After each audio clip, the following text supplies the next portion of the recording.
नमस्कार दोस्तों, the fact time में आपका स्वागत है। हमारे साथ पूनम इंसा जी हैं।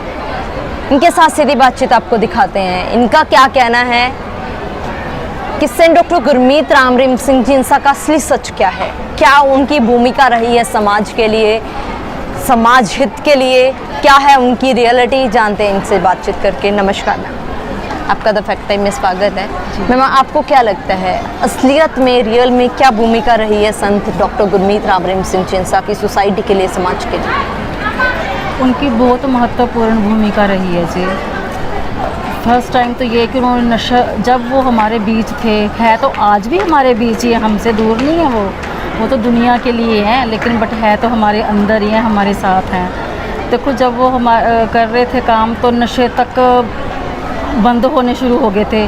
जो पंजाब में इतने नौजवान नशे कर कर के मर रहे थे, जवान बच्चे माँ बाप के सामने मर रहे हैं, तो वो घर बर्बाद होने से बच रहे थे। लेकिन जो नशा माफिया लोग हैं ना, उनको ये चीज़ बर्दाश्त नहीं हुई, क्योंकि उनका धंधा चौपट हो रहा था। उन्होंने भी बहुत कुछ इनको मालिक के ऊपर ऐसा टाइम लाने के लिए सबसे बड़ा हाथ तो नशा माफियों का है। उन्होंने बहुत बुरा किया जी हमारे उनके साथ, क्या उनके बच्चों के साथ, हम लोगों के साथ किया है। हम तो बस सच्ची कह रहे हैं कि अगर आप कहें ना कि लोग हमें कहते हैं कि आप क्यों जाते हो, वो वहाँ नहीं है, वो तो हमारे यहाँ है, वो तो हमारे यहाँ है, वो कहीं नहीं है। हाँ, अगर वो वहाँ जाके बैठे हैं उसमें भी कोई राज है, कोई रज़ा है उनकी। कहते नहीं, संत जब भी सतयुग के लिए संतों ने कुछ करना होता है ना, तो उनको ऐसी शिक्षा देनी पड़ती है। समाज को मैम फ़ायदा मिला है, कैसे कार्य उन्होंने किए? बहुत फ़ायदा मिला है जी समाज को। सबसे पहले तो देखो, उन्होंने भ्रूण हत्या, जो बेटियों को पेट में मारा जाता था, उनको पैदा होने से पहले ख़त्म कर दिया जाता था, भ्रूण हत्या रोकने के लिए बहुत मुद्दे उठाए हैं उन्होंने, बहुत ज़्यादा। फिर वेश्याओं को अपनी बेटियां बनाया, उनके इलाज करा के उनकी शादियां करवाई, उनको अच्छा नाम दिया। किन्नरों के लिए उनको थर्ड जेंडर का दिया, ठीक है ना, तो उनको भी थर्ड जेंडर में लेके आए मालिक। उनको सुख दुआ का समाज का नाम दिया, सुख दुआ समाज का नाम दिया। उनके भी मतलब उनको भी इन दुनिया में नाम दिया उनको एक, कि ये भी इंसान है, ये भी इनको जो किन्नर हिजड़ा जो बोलते हैं, नहीं, इनका सुख दुआ समाज के नाम से उनको पता है किया उन्होंने। मैम, आजकल देखते हैं, आजकल कोई भाई तक को बाल नहीं देता। अरे यहाँ खून की बात आती है, ब्लड देने की बात आती है, इसकी वजह से काफ़ी लोगों की ज़िंदगियाँ चली जाती हैं। थैलीसीमिया के पेशेंट भी रहते हैं। इसके लिए कोई योगदान रहा है डेरा सच्चा सौदा का? बिल्कुल, सबसे बड़ा योगदान तो ये ब्लड डोनेशन का है जी, क्योंकि मालिक ने ऐसा जज्बा भरा है अपने बच्चों में ब्लड देने के लिए। जो सगा भाई को नहीं देता, तो यहाँ किसी को आवाज़ लगा दो, एक को तो 100 खड़ा हो जाता आके, हम देंगे। अभी थैलीसीमिया के पेशेंट हैं जो, उनको ब्लड की नीड होती रहती है, पड़ती रहती है ज़रूरत, तो उनके लिए भी डेरा सच्चा सौदा सबसे पहले आगे आए। अपने मालिक के हुक्म से, उनकी प्रेरणा से, उनका एक तरह से हम कहते हैं कि हमारे सतगुरु मालिक का नाम रोशन हो रहा है उसकी वजह से, ब्लड डोनेशन की वजह से। जो कैंप लगते हैं, आज भी लाखों करोड़ों लोग ब्लड देने के लिए ऐसे तैयार बैठे रहते हैं कि बस उनको हुक्म होना चाहिए, पता लगना चाहिए कि वहाँ ब्लड चाहिए, तो एक की जगह 10, 20, 50 जितने हो सभी पहुँच जाते हैं। मैम, सुना है वहाँ वर्ल्ड रिकॉर्ड भी है, उनकी सच्चाई क्या है जो वर्ल्ड रिकॉर्ड? बिल्कुल सच्चे कामों के लिए वर्ल्ड रिकॉर्ड है जी उनके। उन्होंने जो काम किया है बिल्कुल सच्चाई पे किया है, बिल्कुल प्योरिटी जिसको कहते हैं ना, कि कोई उसमें कोई किंतु परंतु वाली बात हो कि वो ऐसे नहीं। अगर जिस चीज़ के लिए उन्होंने कदम उठाया है तो उसको संपूर्ण करके सामने ला के रखा है। 4 साल होने वाले हैं मैम, अब संत जी समाज में नहीं है, अब क्या प्रभाव पड़ रहा है समाज? बहुत प्रभाव पड़ा है, बहुत ज़्यादा। नशे फिर दोबारा शुरू हो गए हैं, ठीक है। वो नौजवान बच्चे खुद नशे लेने लग गए हैं, नशों से वो घर बर्बाद हो रहे हैं, उनके माँ बाप परेशान हो रहे हैं, रो रहे हैं। सच मानो तो कई घरों के जाके देखा, वो तो यही कह रहे हैं कि जब से गुरुजी गए हैं हमारे घर में बर्बादी शुरू हो गई है। जिसको देखो जब से गुरुजी थे हम सेवा पे जाते थे। हाँ, संगत आज भी सेवा पे आ रहे हैं, बल्कि जिन्होंने नाम नहीं ले रखा वो भी सुन सुन के कि हाँ उनके वहाँ कर्म कट रहे हैं, उनको वहाँ उनके रोग कट रहे हैं, वो भी उनको सुन सुना के वो भी आके सेवा करने के लिए यहाँ पे आ रहे हैं। और उनके अंदर से कैंसर तक के रोग कटे हैं, मेरा खुद कटा है। और बोले आपकी क्या क्या प्रॉब्लम थी? मेरी बाईपास सर्जरी, मेरे को हार्ट ट्रबल थी, तो मेरी बाईपास सर्जरी को हो गए 10-12 साल हो गए। ये देखो मेरी सर्जरी हो रखी है। तो मेरे किडनी में भी ब्लॉक थे। जब मेरी सर्जरी हुई है तो मैंने ना जाम नहीं पिया था। ये जो हमारे में ये जाम पी के ये हमें प्रेम निशानी मिलती है, तो जाम नहीं पिया था मैंने। तो जब मेरी सर्जरी हुई उसके बाद ना मेरे को मतलब कि अंदर से पेन सी होने लगी लेफ़्ट साइड। तो जब सर्जरी हुई ना तभी रिपोर्ट में आया था कि मेरी किडनी में भी ब्लॉक है 3, लेफ़्ट साइड किडनी ब्लॉक है पूरी। तो जबकि हार्ट सर्जरी में मेरा घर बिक गया था, तो फिर मैंने सोचा कि अब मैं इसका ऑपरेशन कहाँ से करवाऊँगी किडनी का। तो चलो ऐसे करते करते 1.5 साल 2 साल निकल गए। 2 साल बाद क्या हुआ, मेरे को ट्रबल शुरू हो गई, अंदर से कंडीशन मेरी ख़राब होने लगी। तो 1-2 हॉस्पिटल में गई मैं, तो उनको मैंने यही बोला ऑपरेट, उन्होंने बोला ऑपरेट कराओ।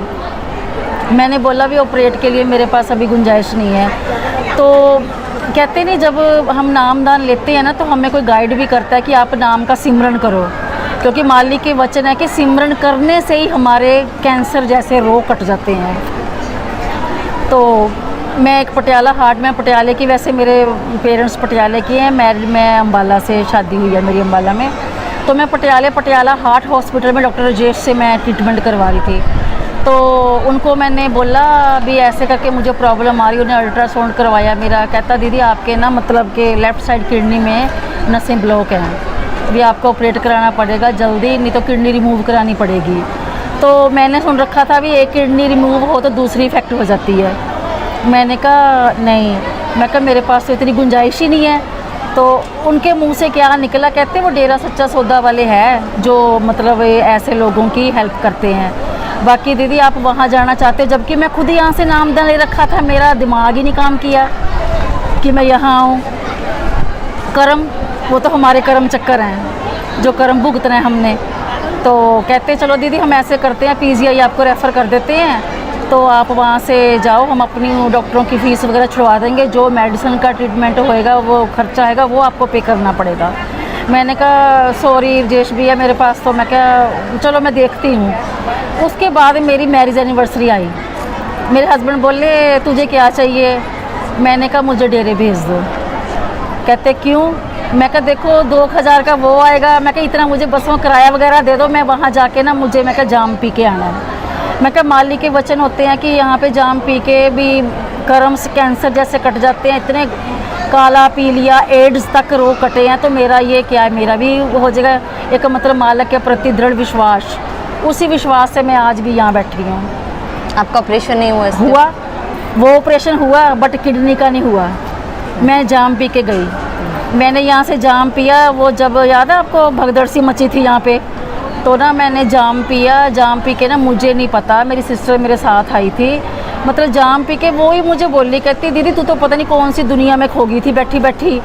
वो जो लाइन बनी हुई है ना जहाँ पिताजी की स्टेज चलती है, मैं उसके ऊपर बैठ के, मुझे नहीं पता मुझे क्या हो गया। कहते तू बैठी बैठी इतना नाची जाम पी के, दीदी तेरी तो शक्ल ही कुछ और थी। मैं कहा मुझे कुछ नहीं पता, बस मैंने जाम का गिलास पकड़ के एक ही चीज़ बोली मालिक को, मैं कहा पिताजी मैं सारे दर डॉक्टरों के छोड़ के मैं आपके दर आई हूँ, मेरे पास ऑपरेट कराने के लिए कुछ नहीं है। 2 बेटे हैं मेरे, भी मेरा घर भी बिक गया हार्ट के ऑपरेशन में, बट अब इस ऑपरेट के लिए मेरे पास कुछ नहीं है। अब चाहे आप मुझे बख्श दो जान मेरी, चाहे मेरी यहीं पे जान निकाल दो, मैं तो ये बैठी हूँ।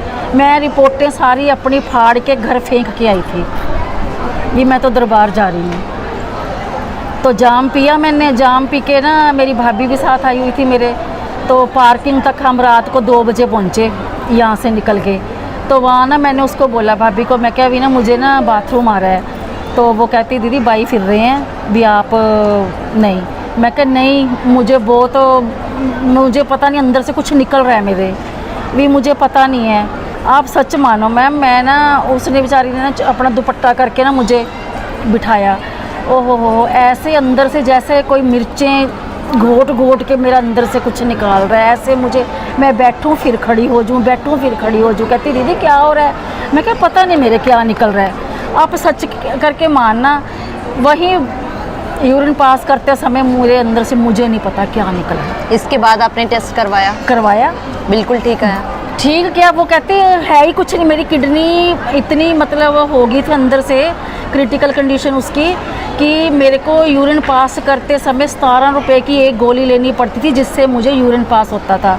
वो किडनी ब्लॉकेज की वजह से मेरा यूरिन नहीं आ रहा था। उसकी ना आने की वजह से मेरे को इरिटेशन होती थी बहुत ज़्यादा, तो मेरी जान निकलनी। तो बस वो मेरी भाभी इतना बोली, कहती दीदी आपकी बीमारी निकल गई।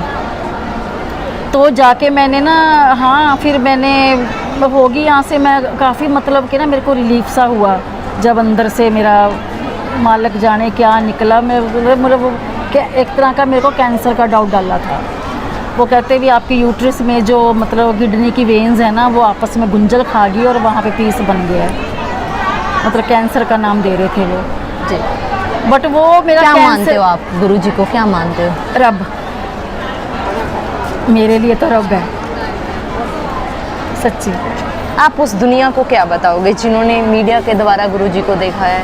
मीडिया में काफ़ी अलग प्रचार किया जा रहा था संत जी के बारे में, क्या कहना चाहोगे आप? वो मीडिया ने जो दिखाया बिल्कुल सरासर झूठ। मालिक ने बोला था सत्संग में कि बेटियों को हमने 10-10 रुपए में अपने जिस्म बेचते देखा है, उनके माँ बाप को बेटियां बेचते देखा है। तो आज तो लाखों करोड़ों चल रहे हैं, लाखों करोड़ों देके कुछ भी बुलवा लो, और वही लाखों करोड़ों लेके मीडिया ने बोला। जो आरोप उनके ऊपर लगाए गए झूठे, सरासर झूठे। अरे हम भी इतने सालों से आ रहे हैं, हमने तो आज तक यहाँ से, आप सच मानो बहनें अगर इधर है, भाई उधर है ना, बहनें भी भाइयों की तरफ थोड़ा सा निकल जाएंगी, लेकिन भाई नहीं इधर से बहनों की तरफ से निकलते। इतनी मर्यादा में है माली के बच्चे। फिर इस तरीके से क्यों? मतलब एक संत को जिन्होंने आपने बताया जैसे भ्रूण हत्या तक रोकी, ऐसे समाज सुधार के कार्य किए, उनको इस तरीके से टारगेट क्यों किया गया, क्यों बदनाम किया गया? वो कहते नहीं, जब सच्चाई जो होती है, सच्चाई किसी किसी को बर्दाश्त नहीं होती, माफक नहीं होती, हजम नहीं होती। संत जी के जो काम थे सच्चाई के ऊपर थे, सच, क्योंकि डेरा सच्चा सौदा, सच, यहाँ पर सच का प्रमाण है हर जगह। आजकल चलता क्या है, बाहर झूठ, बस उनको झूठ वालों को सच, उनके पर्दे फाश हो रहे थे धीरे धीरे करके। जो डॉक्टर मिसकैरेज करवाते थे, उनका अबॉर्ट करवाते थे बच्चों का, तो उनके धंधे बंद हो रहे थे। 50-50 हज़ार लेके अबॉर्शन करते थे लेडीज़ का, वो बंद हो गए, उनकी तो रोजगारी बंद होगी। अब ये सजा किसको मिल रही है? 4 सालों से संत जी नहीं है समाज, हमारे सतगुरु को मिल रही है। समाज को मिल रही है या संत जी? हमारे सतगुरु को हम नहीं कहेंगे सजा मिल रही है, वो तो उनकी रज़ा ही है। कहते नहीं, आपको पता जब 25 अगस्त को ये काम हुआ था, उससे पहले उसी 15 अगस्त के भंडारे में सतगुरु जी को चिट्ठी आई थी कि मालिक वहाँ 1400 कैदी हैं, रोहतक में, रोहतक जेल में 1400 कैदी हैं जो आपका नाम लेना चाहते हैं। और सतगुरु ने क्या बोला, हम जल्दी आएंगे। अब आप सोचो, उन्होंने इतना बोला, चिट्ठी आई, इतना बोला, उन्होंने वहाँ जाना कोई सौखा नहीं है। क्या देखो रचना रची है, उस खुद मालिक ने ही रची है। क्या अपील करोगे सरकार से आप? हम तो सरकार से यही अपील करेंगे, जितना जल्दी हो सके इस देश का, समाज का सुधार तभी होगा अगर सच्चे संतों को उनकी अपनी असली जगह पे बिठाया जाए। हम तो यही अपील हाथ जोड़ के करेंगे भाई, आप हमारे गुरु जी को बाइज्जत, देखो उनकी इज्जत तो हमारे दिल में है, हम जानते हैं कि वो हमारे लिए क्या है। हाँ, बहुत जल्दी दुनिया भी जान जाएगी कि वो क्या चीज़ है, वो क्या हस्ती है। उनके आने से बदलाव क्या होंगे समाज में, सोसाइटी में? जो उनके पहले होते हुए हो रहे थे, स्टार्टिंग हो गई थी, नशा मुक्ति, नशा बंद हो गया था, भ्रूण हत्या बंद हो गई थी, ये दहेज वाले जो कर रहे थे वो काम ख़त्म हो गए थे। उनके जाने के बाद फिर दोबारा वही काम शुरू हो गए। अब उनके आने पे फिर मालिक खुद अपना करेंगे, रहमत सब पे करेंगे।